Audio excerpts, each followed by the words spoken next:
जैसा कि आप सभी जानते हैं, आज 12 मई है। आज के दिन हम सभी अंतर्राष्ट्रीय नर्सेस दिवस के रूप में मनाते हैं। जिस तरह नर्सिंग को आज के समय में महत्व दिया जाता है, पहले नहीं दिया जाता था।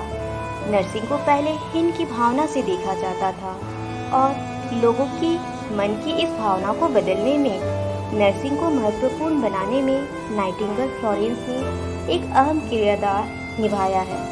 तो आइए इनके जीवन के बारे में एक झलक देखते हैं। एक अनोखा जीवन जीने वाली फ्लोरेंस नाइटिंगेल का जन्म 12 मई सन 1820 में इटली के फ्लोरेंस नगर में हुआ। फ्लोरेंस के जन्म के समय उनके माता पिता इटली का भ्रमण कर रहे थे, इसलिए उसका नाम उस शहर के नाम पर रखा गया। बचपन से ही नाइटिंगेल दूसरे बच्चों से बिल्कुल अलग थी। जब उनकी उम्र के बच्चे खेलने कूदने में व्यस्त रहते थे, तब नाइटिंगेल जिंदगी के उस संघर्ष को देखती जो लोग अनदेखा कर देते थे। जिस प्रकार दर्द में पड़े एक छोटे जानवर की पुकार उनके कानों तक पड़ी, जिसे दूसरे ने अनसुना कर दिया। उसने उस जानवर को उठाया, घर लेकर गई और मरहम पट्टी की। वह उसके साथ तब तक रही जब तक कि वह ठीक नहीं हुआ। उसी पल से नाइटिंगेल ने यह तय कर लिया कि वह अपना संपूर्ण जीवन लोगों की सेवा करने में व्यतीत कर देंगी। इसी वजह से नाइटिंगेल को अलग अलग जगहों से तिरस्कार मिलने लगा।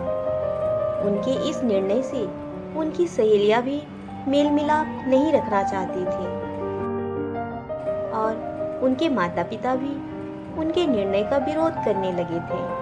उसे समझाने लगे नर्सिंग का सपना छोड़ दे, क्योंकि उस समय नर्सिंग को लोग हीन भावना से देखते थे और अछूत भी मानते थे। परंतु नाइटिंगेल अपनी धुन की पक्की थी।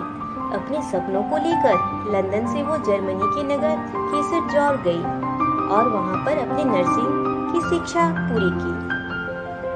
लंदन वापस जाकर उन्होंने एक नर्सिंग ट्रेनिंग स्कूल खोल दिया और अपने साथियों के साथ सेवा जारी रखी।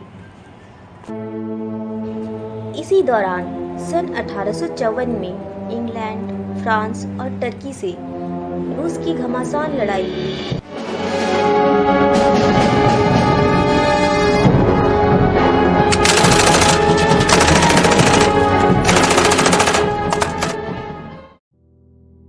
इसकी खबर नाइटिंगेल को पहुंचते ही वह अपने सहकर्मियों के साथ वहां पहुंच गई और घायल सिपाहियों की सेवा में लग गई। युद्ध लगभग 200 वर्षों तक चलता रहा, जिसमें नाइटिंगेल फ्लोरेंस ने घायल सिपाहियों के गंदे कपड़ों को धोया और सहानुभूति के साथ उनकी मरहम पट्टी की।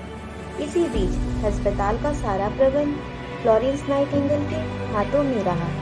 घायलों की सेवा उन्होंने बड़ी लगन से की, मरीजों को पौष्टिक आहार उपलब्ध करवाया।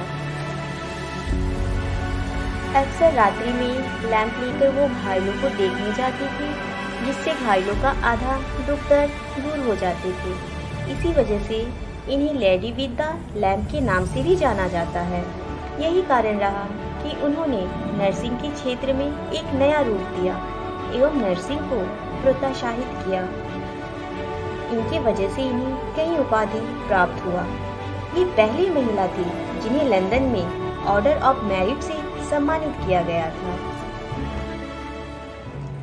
तन मन से घायलों की सेवा करते करते वह स्वयं इतनी गंभीर बीमारी से ग्रसित हो गई कि 13 अगस्त सन 1910 में नाइटिंगेल फ्लोरेंस हम सबों को छोड़कर चली गई। उस वक्त से लोगों के मन में नर्सिंग की भावना में परिवर्तन हुआ और नर्सिंग क्षेत्र को अपनाने लगे और आज का दिन अंतर्राष्ट्रीय नर्सेस डे के रूप में हम सभी मनाते हैं।